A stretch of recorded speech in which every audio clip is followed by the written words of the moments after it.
Hey everyone, today we're going to do freeze-dried smack ramen noodles. Let's see how they turn out.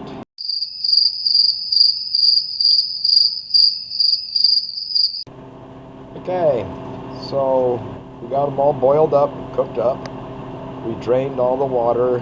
We rinsed them off real good too, just to get rid of all that starchy from the noodles. We did not add the flavor packets.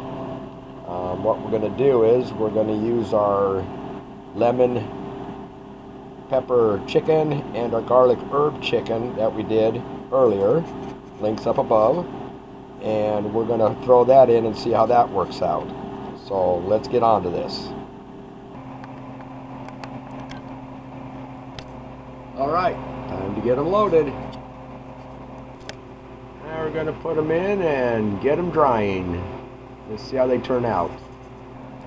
Okay, we'll see when they're all done.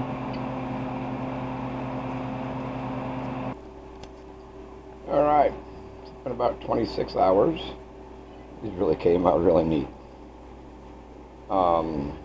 This is just one packet of the top ramen. As you can see, it's all one giant piece, but it is dry. It is dry, it's ready to roll. So I got one packet there, 2 packets, 3 packets. These are going to rehydrate just fine. I'm going to throw in the chicken and sauce into the packets. So I'm going to leave a link down below. It's an affiliate link to the freeze dryer. Just really check it out. You can pick one of those bad boys up. I would. So please like, subscribe, share the video. It's going to be a lot of fun. Sarah's having a lot of fun with it too. So until next time, guys, y'all take care.